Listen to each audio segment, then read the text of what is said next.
There was once a young boy from our area. He was known for being restless, curious, and daring, always looking for things that others would never even think about. One summer, he went to his grandfather's village to spend a few days.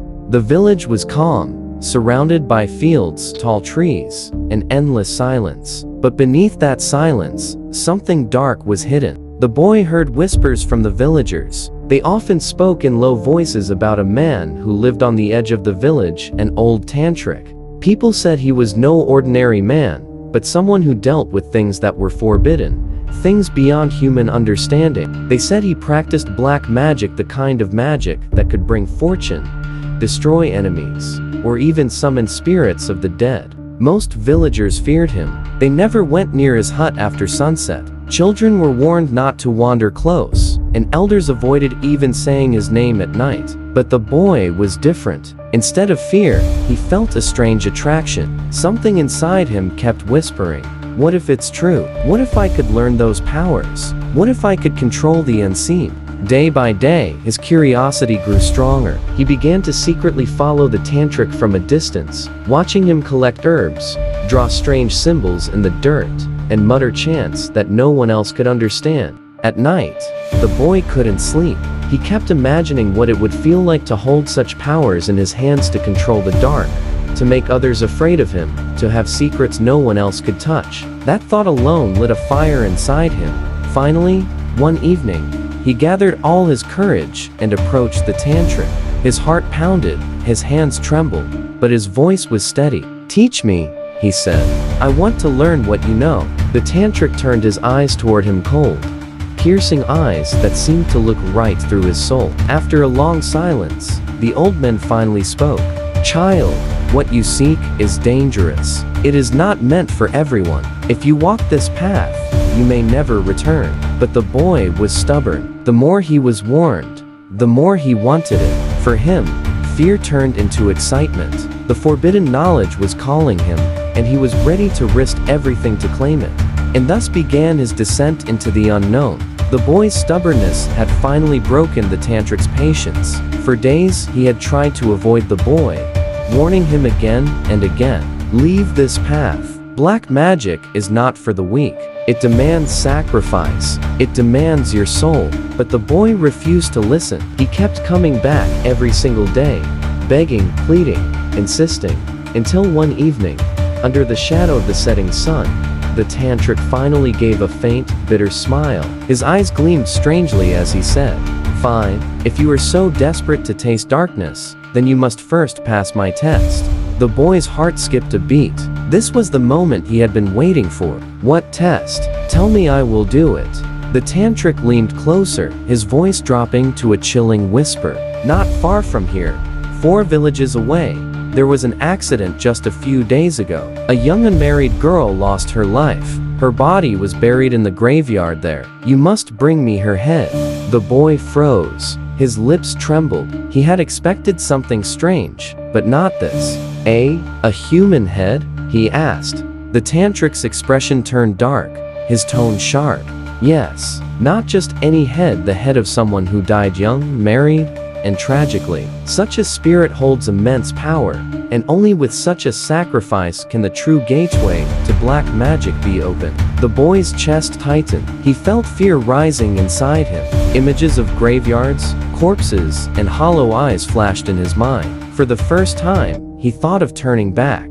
But the tantrik wasn't done. His voice cut through the boy's hesitation like a knife. "Remember this: if you accept the task and leave it incomplete, if you run away in fear, death will follow you. Once you begin, you cannot stop." The boy's heart pounded violently. Sweat dripped down his forehead. He thought of his family. What would they say if they knew? But another thought was stronger, burning inside him like fire. The power, the knowledge, the forbidden art that no one else dared to touch. Finally, with a trembling voice, he whispered, "I will do it." The tantrik's lips curled into a sinister smile. He handed the boy a small iron dagger, its blade etched with strange symbols. "Go at night," the tantrik commanded. "Do not speak to anyone about this. Do not hesitate. Bring me what I asked for. Only then will you earn the right to take the first step into my world." The boy held the dagger tightly, his body shivering, but his eyes burning with obsession. That night, as the full moon began to rise, he set out on a path that would change his fate forever. The night was darker than usual. The boy held the dagger tightly in his hand, the cold iron pressing against his palm. Every step he took echoed in the silence, as though the earth itself was listening. The road to the graveyard stretched far across empty fields. The moon hung low in the sky, casting a pale light that barely reached the ground. The wind carried with it a strange chill, as if whispering warnings in a language he could not understand. At first, the boy thought he was alone, but soon, he felt something watching him. When he turned, he saw them dogs, but not ordinary dogs. These creatures were massive, larger than wolves, with glowing red eyes that pierced the darkness. Their fur looked like shadows come alive, and their paws made no sound as they walked. They began to circle him slowly, growling low, as if testing his courage. Their presence sent shivers down his spine. Fear crawled into his chest, but he forced himself to keep moving. "My master will protect me," he whispered. "The tantrik's power is stronger than anything. I cannot fail." The dogs followed him like guardians of the night, sometimes ahead of him, blocking his path, and sometimes behind, their glowing eyes watching silently. As he moved deeper into the lonely road, the world seemed to change. Trees on both sides bent unnaturally, their branches stretching like black hands, scratching at the sky. Shadows swayed and shifted as if they had lives of their own. The cold grew sharper, every breath came out like smoke. Then came the whispers, soft, broken voices, carried by the wind. "Turn back, leave, before it's too late." The boy froze for a moment, his heart thundering in his chest. He looked around, but there was no one. Only the dogs, their eyes glowing brighter, their growls deepening. He swallowed hard and forced his legs to move.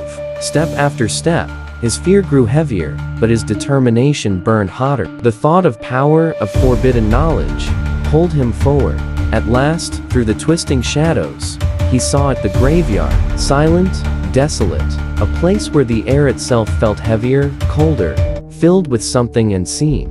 Fresh mounds of earth lay scattered across the ground, each one a silent reminder of death. The boy stopped at the edge, staring at the darkness within. His legs trembled, but he took a deep breath. The grave of the dead girl was waiting, and with it, the first step into true horror. The boy stood at the edge of the graveyard. The air here was different, thicker, heavier. Each breath felt as if it carried the weight of something unseen. The silence was absolute, broken only by the occasional rustle of leaves, as though the dead themselves were stirring beneath the ground. With trembling hands, he searched for the grave the tantrik had spoken of. It was not hard to find. A mound of fresh soil lay before him, still damp, the scent of death lingering in the air. At the head of the grave stood a simple wooden marker, her name carved faintly into it. This was it, the girl who had died just days ago. His throat went dry, his chest rose and fell rapidly as he lifted the iron dagger in one hand and the spade in the other. He hesitated only for a moment before he began digging. The soil was cold, sticking to his fingers. Each scoop of earth seemed to echo loudly in the silence, as though the graveyard itself was warning him to stop. Minutes passed, his arms ached, and then thud. The spade struck something solid. His heartbeat roared in his ears as he brushed away the dirt. Slowly, the shape of a coffin emerged, its wood damp and fragile. His breath came in shallow gasps. With shaking fingers, he pried it open. Inside lay the girl. Her face was pale, her body still. She looked as though she was merely sleeping. Her lips were parted slightly, her hair tangled across her shoulders. The boy's hand shook violently as he raised the dagger toward her neck. And then it happened. Her eyes snapped open. They were lifeless and yet alive, glassy and yet burning with something unnatural. They stared straight into his soul. The boy staggered back, dropping the spade. His whole body trembled. His mind screamed to run, but his legs refused to move. And then, from her pale lips, came a voice, a weak, broken whisper. "Please, don't do this." The boy's blood ran cold. His fingers tightened on the dagger, but his heart hammered against his ribs. He shook his head violently. "This is not real. This is only in my mind. But the voice grew clearer, stronger. "I beg you, let me rest. If you do this, I will not spare you. I will take you with me."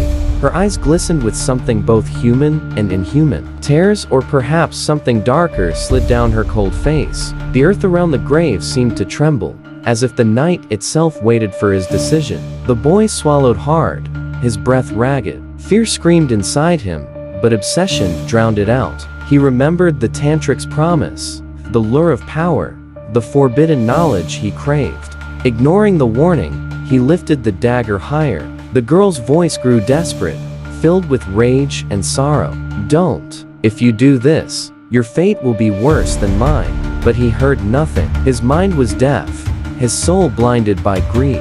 With one swift motion, he brought the blade down. The silence of the graveyard shattered, and in that moment, the darkness truly awoke.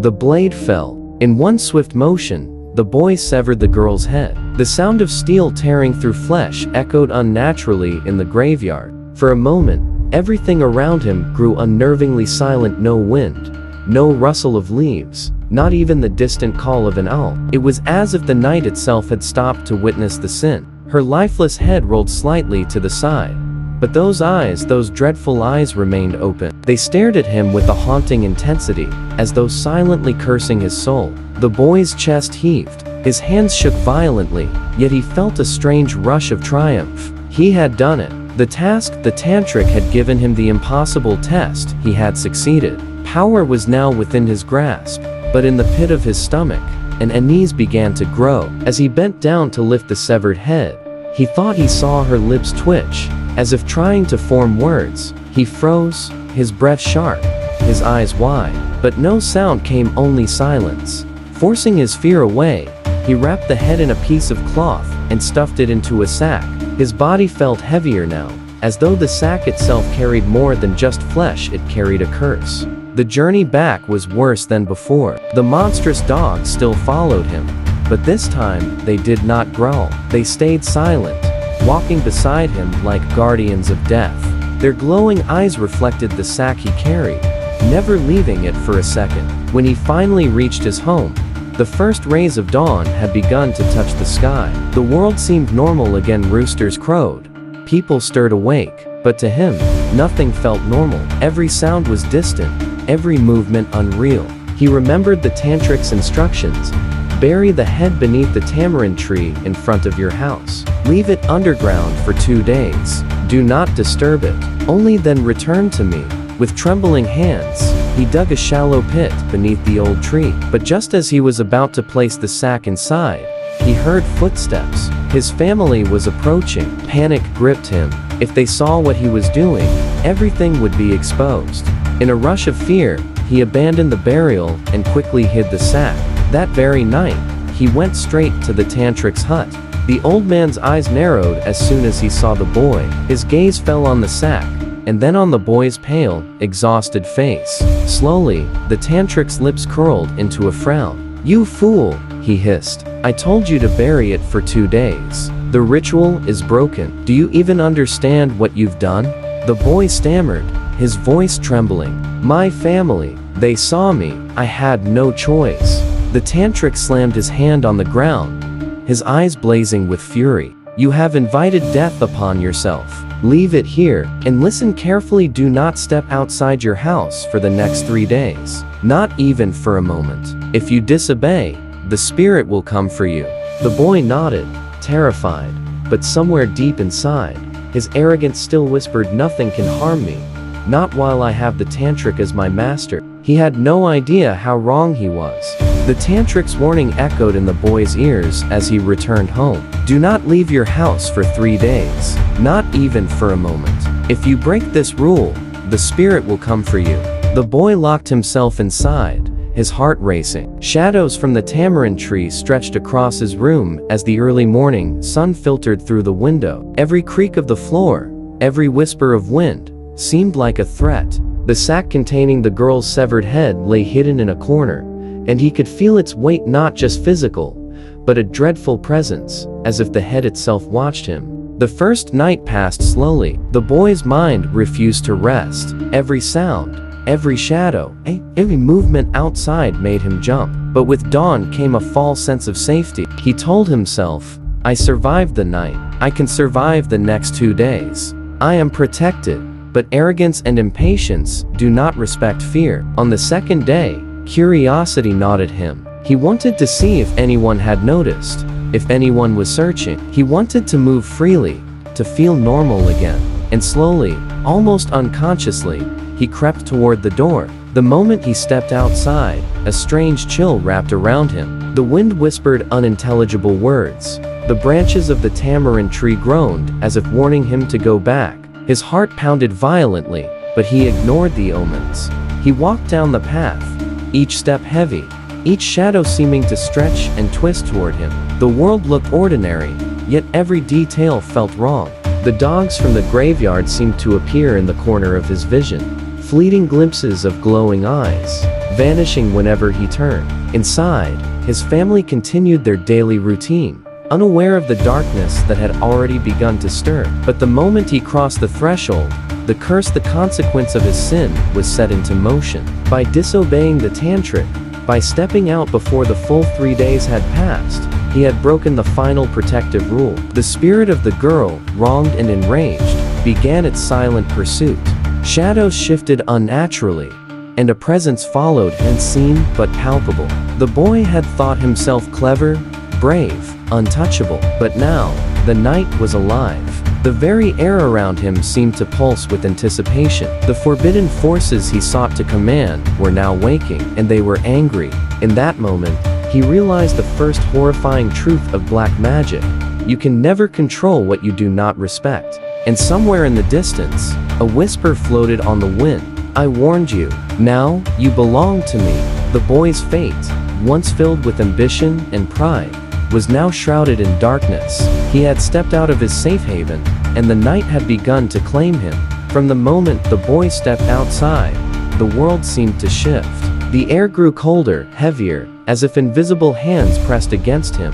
Every sound, the creak of a branch, the distant crow of a rooster, the whisper of the wind felt amplified, echoing directly into his mind. He walked quickly, but the shadows around him seemed to stretch and twist, following his every step. The glow of the early morning sun offered little comfort. The light appeared pale and lifeless, unable to reach the darkness, creeping closer with every heartbeat.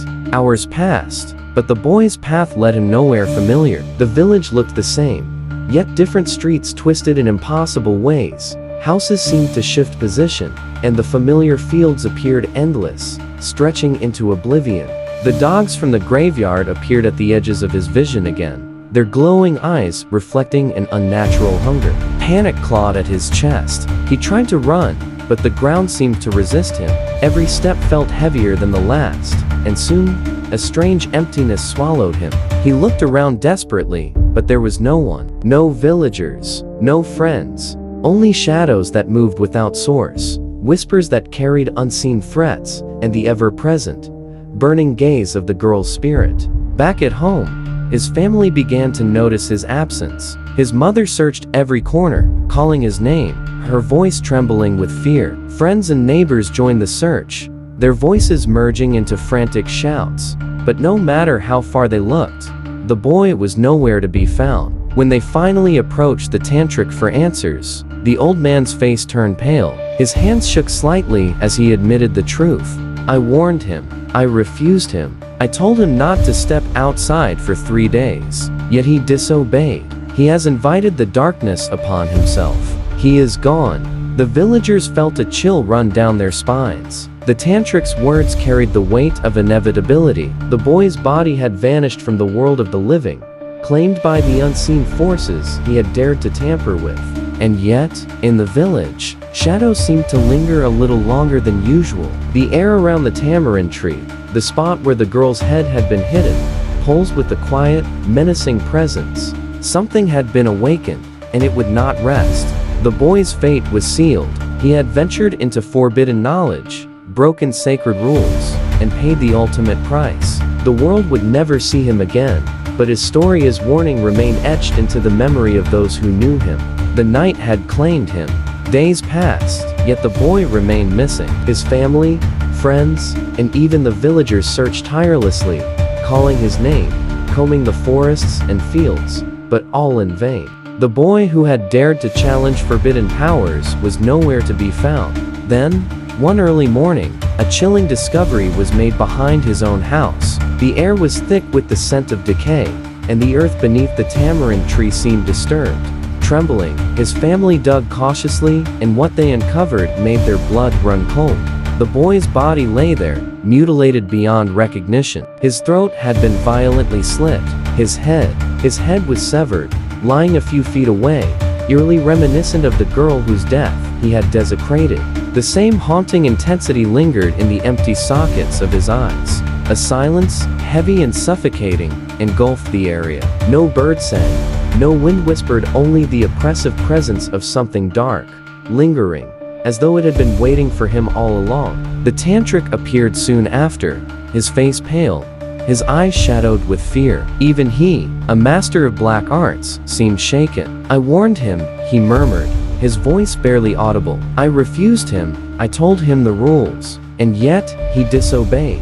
He has not merely died, he has been claimed. There is no returning for him now." The villagers looked at the scene in horror. The boy, who had once been full of curiosity and ambition, had now become a grim reminder of the consequences of defying forces beyond understanding. And somewhere, in the shadows around the tamarind tree, it felt as if two presences lingered: the restless spirit of the girl, wronged and enraged, and the boy, whose soul had been drawn into the darkness he had sought to control. The story spread through the village like a chilling wind. No one spoke his name aloud at night.